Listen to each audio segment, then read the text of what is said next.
سال کا 11واں اسلامی مہینہ ذوالقعدہ ہے۔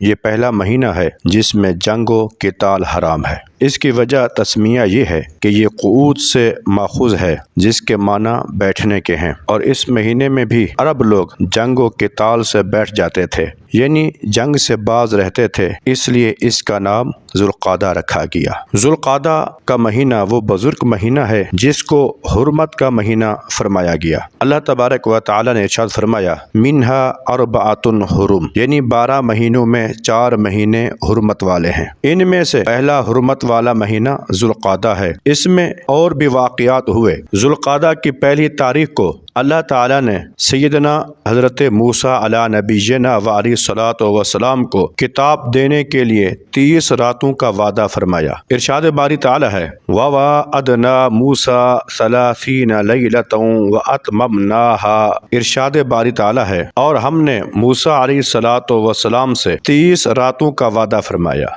اور ان میں 10 اور بڑھا کر پوری کی، تو اس کے رب کا وعدہ پوری 40 رات کا ہوا۔ اور حضرت موسیٰ علیہ الصلوۃ والسلام نے اپنے بھائی حضرت ہارون علیہ نبینا و علیہ الصلوۃ والسلام سے کہا کہ میری قوم پر میرے نائب رہنا اور اصلاح کرنا اور فسادیوں کی راہ کو دخل نہ دینا۔ اور جب حضرت موسیٰ علیہ نبینا و علیہ الصلوۃ والسلام ہمارے وعدے پر حاضر ہوا اور اس سے اس کے رب نے کلام فرمایا۔ حضرت موسیٰ علیہ نبینا و علیہ الصلوۃ والسلام کا بنی اسرائیل سے وعدہ تھا کہ جب اللہ تعالیٰ ان کے دشمن فرعون کو ہلاک فرما دے گا تو وہ ان کے پاس اللہ تعالیٰ کی جانب سے ایک کتاب لائیں گے جن میں حلال و حرام کا بیان ہوگا۔ جب اللہ تعالیٰ نے فرعون کو ہلاک کیا تو حضرت سیدنا موسیٰ علیہ نبینا و علیہ الصلوۃ والسلام نے اپنے رب سے اس کتاب کے نازل فرمانے کی درخواست کی، تو حکم ہوا کہ 30 روزے رکھیں۔ جب آپ وہ روزے پورے کر چکے تو آپ کے اپنے دہن مبارک میں ایک طرح کی بو معلوم ہوئی۔ آپ نے مسواک کیا،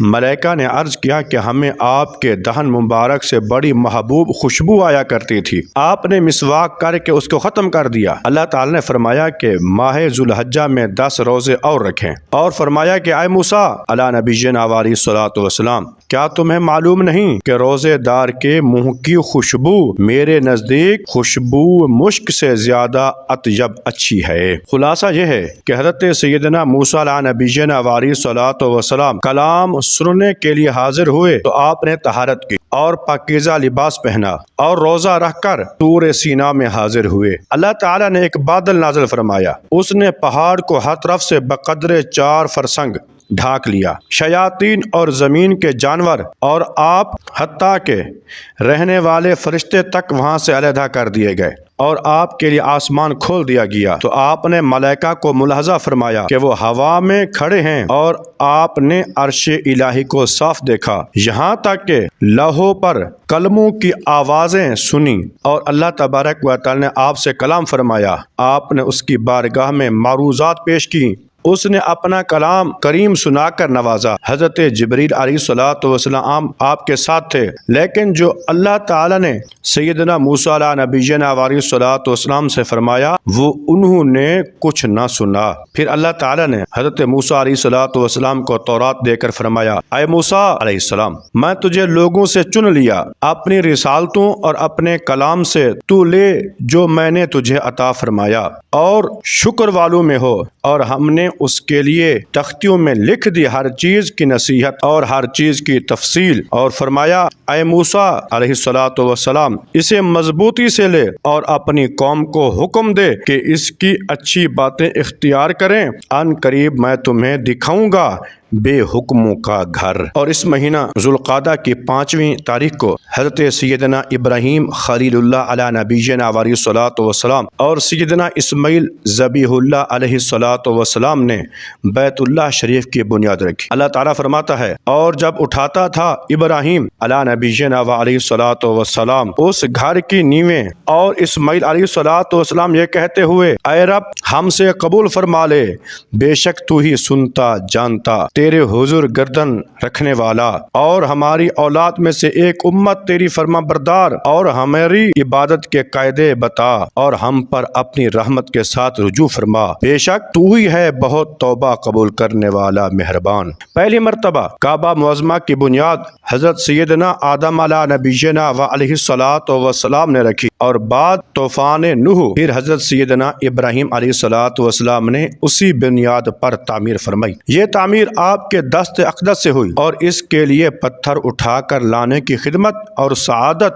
سیدنا اسماعیل علیہ الصلاۃ والسلام کو میسر ہوئی۔ دونوں حضرات نے اس وقت یہ دعا کی کہ یا رب ہماری یہ اطاعت و خدمت قبول فرما۔ ماہ ذوالقعدہ کی 14ویں تاریخ میں اللہ تبارک و تعالی نے حضرت سیدنا یونس علیہ نبینا علیہ الصلوۃ والسلام کو مچھلی کے پیٹ سے نکالا۔ ارشاد ربانی ہے، اور بے شک یونس علیہ الصلوۃ والسلام پیغمبروں سے ہیں، جب کہ بھری کشتی کی طرف نکل گیا تو قرا ڈالا تو ڈھکیلے ہوئے میں ہوا، پھر اسے مچھلی نے نگل لیا، اور وہ اپنے آپ کو ملامت کرتا تھا، تو اگر وہ تسبیح کرنے والا نہ ہوتا تو ضرور اس کے پیٹ میں رہتا، جس دن تک لوگ اٹھا لیے جائیں گے۔ پھر ہم نے اسے میدان پر ڈال دیا اور وہ بیمار تھا۔ حضرت سیدنا ابن عباس رضی اللہ تعالی عنہما اور وہب کا قول ہے کہ سیدنا یونس علیہ نبینا علیہ الصلوۃ والسلام نے اپنی قوم سے عذاب کا وعدہ کیا تھا، اس میں تاخیر ہوئی تو آپ ان سے چھپ کر نکل گئے، اور آپ نے دریائی سفر کا قصد فرمایا۔ دریا کے درمیان میں کشتی ٹھہر گئی، اور اس کے ٹھہرنے کا کوئی سبب زہر موجود نہ تھا۔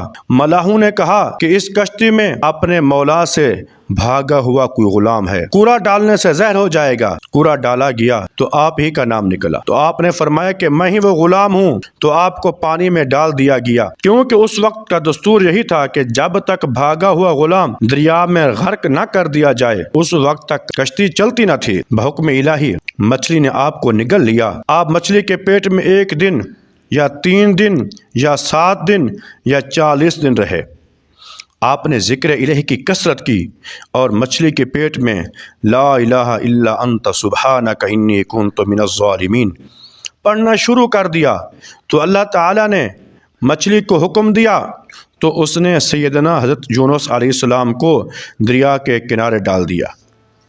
اللہ تبارک و تعالیٰ فرماتا ہے، اور ذوالنون کو یاد کرو جب چلا غصے میں بھرا تو گمان کیا ہم اس پر تنگی نہ کریں گے، تو اندھیریوں میں پکارا کوئی معبود نہیں سوا تیرے، پاکی ہے تجھ کو بے شک مجھ سے بھیجا ہوا، تو ہم نے اس کی پکار سن لی اور اسے نجات بخشی، اور ایسی ہی نجات دیں گے مسلمانوں کو۔